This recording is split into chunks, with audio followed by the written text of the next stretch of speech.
নমস্কার বন্ধুরা, পপ কিচেনে সবাইকে স্বাগত। আজ আমি একটা ভিন্ন স্বাদের রেসিপি করে আপনাদের সামনে কাল আমাদের শীতল পান্তা, তাই আমরা পান্তা ভাত করব আর তার সঙ্গে বিভিন্ন রকমের ভাজা আর বড়া করব। সঙ্গে থাকবে আলু সেদ্ধ। আমাদের এখানে যে শীতলা পুজোটা হয় সেই পুজোটা হয় দোল পূর্ণিমার ঠিক 8 দিন বাদে, অর্থাৎ দোল পূর্ণিমার অষ্টমীতে। শনিবার আর ঠিক দোল পূর্ণিমার পরের অষ্টমী, তাই আমাদের পুজোটা কাল। এই কারণে আমি আজকেই পান্তার আয়োজন করব। পান্তা ভাতটা বন্ধুরা সরু চাল দিয়ে করলে সেটা থাকে না আর তার টেস্টও ভালো লাগে না। সেই কারণে আজকে কিন্তু আমি একটু অন্য ধরনের চাল নিয়েছি। দেখুন, চালটা কিন্তু একদম ফ্রেশ আর একদম চকচক। চালটা কিন্তু নিয়েছি বন্ধুরা একটু মোটা। দেখুন, এই মোটা চালের ভাত কিন্তু বেশিক্ষণ থাকে আর জল দেওয়া অবস্থায় নষ্ট হয় না। সেই কারণে আমি একটু চালটা আজকে মোটা নিয়ে নিয়েছি।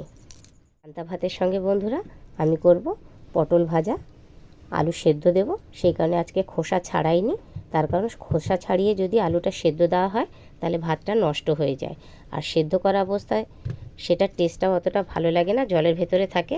খোসা অবস্থায় থাকলে টেস্টটাও বজায় থাকে, ভাতটাও নষ্ট হয় না। এদিকে নিয়েছি ভেন্ডি, ভেন্ডিগুলো আমি ভাজবো। ভেন্ডির দুটো সাইড আমি কেটে নিয়েছি দেখুন, আর সেটাকে একটা পিক দিয়ে আমি একসাথে 4টে করে জয়েন্ট করে নিয়েছি। এইভাবে আমি নুন হলুদ মাখিয়ে তেলের উপরে ভেজে নেব। দেখুন, সব কটা এইভাবেই আমি করে নিয়েছি। আর এখানে রয়েছে বেগুন, এগুলো সমস্ত কিছু আমি ভালো করে ধুয়ে কেটে নিয়েছি। এবার আমি এগুলো একসাথে সব নুন হলুদ মাখিয়ে নেব। করব ডালের বড়া। তার জন্য এই দেখুন, আমি আগে থেকেই খেসারির ডাল ভালো করে বেছে ধুয়ে ভিজিয়ে রেখেছিলাম। ডালগুলো ভেজানো হয়ে গেছে আর এক একটা সব বড় বড় হয়ে গেছে। আমি ডালের সাথে এই আদা আর কাঁচা লঙ্কা একসাথে মিক্সিং জারে ভালো করে একটু ঘুরিয়ে নেব। বন্ধুরা, আমি যে ডালটা ভিজিয়েছি এই ডালের হাফ আমি মিক্সিংয়ে মিক্সড করে নেব, আর হাফটা থাকবে গোটা গোটা।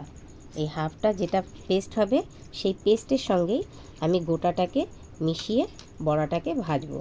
তাতে কি হয়, মুখে বড়াগুলো একটু গোটা গোটা ভাবও পড়বে আর চেবাতেও সেটা খুব সুন্দর লাগে, সেটা বেশি ক্রাঞ্চি হয় আর টেস্টি হয়। এবার আমি এটাকে ঘুরিয়ে নিচ্ছি। বন্ধুরা দেখুন, এই যে ডাল আমার পেস্ট করা হয়ে গেছে। এবার আমি এই ভেজানো গোটা ডালগুলোর সাথে এই ডালটাকে মিক্সড করে নেব। এর মধ্যে দিয়ে দিচ্ছি আমি লবণ, হলুদ। এবার এগুলোকে আমি একসাথে মিক্সড করে নেব।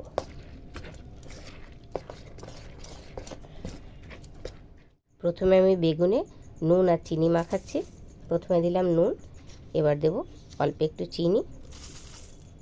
এগুলোকে মাখিয়ে নেব সুন্দর করে। পটলে স্বাদ মতো লবণ আর চিনি আমি মাখিয়ে রেখে দেবো খানিকক্ষণের জন্য।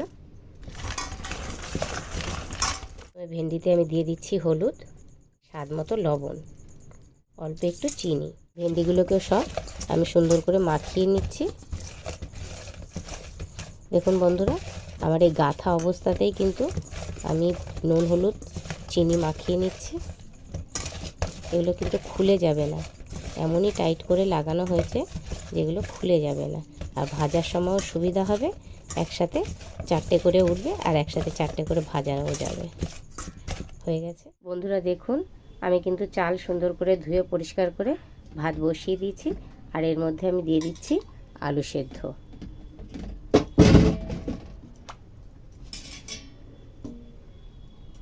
কড়াই আমি চাপিয়ে দিয়েছি, কড়াইয়ে দিয়ে দিয়েছি সাদা তেল, আর প্রথমেই আমি কিছু শুকনো লঙ্কা ভেজে নিচ্ছি।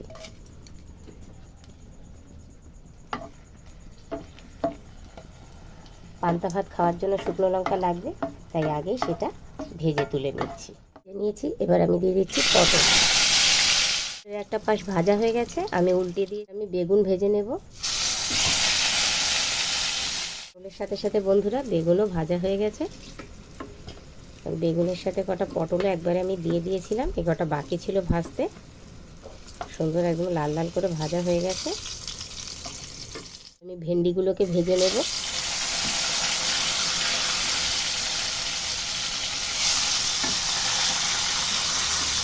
পাশে বন্ধুরা ভাত হচ্ছে আর আমি অন্য পাশে এই ভাজাগুলো সব করে নিচ্ছি। ভেন্ডিগুলোর এক পাশটা ভাজা হয়ে গেছে, এবার আমি উল্টিয়ে দিচ্ছি। তেল গরম হয়ে গেছে, এবার আমি ডালের বড়া ভাজবো।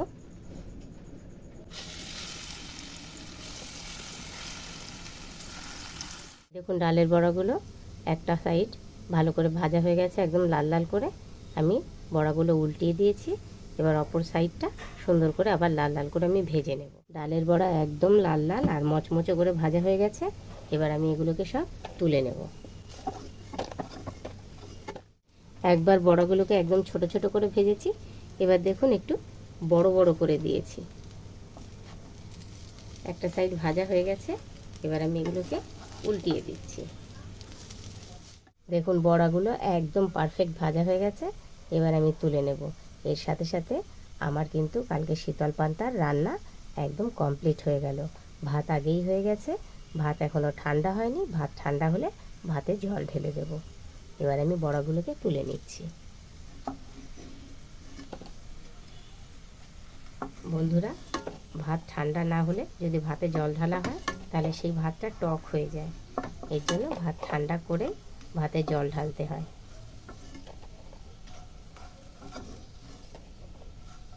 আজ আমাদের শীতলা পুজো। কালকে কিন্তু বন্ধুরা রান্নাবান্না করা সবই দেখিয়েছি। আজকে দেখুন পান্তা রেডি হয়ে গেছে। রাতে ভাত ঠান্ডা হয়ে যাওয়ার পরই আমি জল ঢেলে দিয়েছিলাম। আজকে দেখুন পান্তা খাওয়া হবে কী কী দিয়ে। এই যে আলু সেদ্ধ মেখে নিয়েছি, আলু সেদ্ধ, তার সাথে দেখছেন বেগুন ভাজা, ভেন্ডি ভাজা। কালকেই দেখিয়ে দিয়েছি ভেন্ডিগুলো একটা পিক দিয়ে একসাথে আমি জয়েন্ট করে করে ভেজেছি। তার সঙ্গে দিয়ে দিচ্ছি আমি পটল ভাজা, আর থাকছে ডালের বড়া। আমি খেসারির ডাল ভিজিয়ে কালকে বড়া করেছিলাম বন্ধুরা। এই যে বন্ধুরা, যেটা ছাড়া পান্তা একদম অসম্পূর্ণ, দিয়ে দিচ্ছি লবণ আর একটা শুকনো লঙ্কা ভাজা। তাহলে বন্ধুরা কেমন লাগলো আমার এই শীতল পান্তা তৈরি আপনাদের? সারাদিনই এই পান্তা ভাতই খাবো যতক্ষণ না পুজো শেষ হবে আর শীতলা ঠাকুরের কুলো ডোবানো হবে। কুলো ডোবানো হয়ে গেলে তবেই আমাদের গরম রান্না হবে, তার আগে নয়। শীতল পান্তার রেসিপি যদি আপনাদের পছন্দ হয় অবশ্যই একটা লাইক দেবেন আর বন্ধুদের মধ্যে রেসিপিটা শেয়ার করে দেবেন। সাবস্ক্রাইবার বন্ধুদের অসংখ্য ধন্যবাদ, আপনারা আপনাদের অমূল্য সময় নষ্ট করে এই রেসিপিটা দেখার জন্য। আর যারা আমার চ্যানেলে নতুন তারা একটা সাবস্ক্রাইব করে আমার সঙ্গে থাকবেন আর অনেক অনেক বন্ধুদের মধ্যে রেসিপিটা শেয়ার করে দেবেন। তাহলে সবাই সুস্থ থাকবেন, ভালো থাকবেন। আজকের মতন আসি, টাটা। আবার দেখা হবে কোনো অন্য রেসিপি নিয়ে।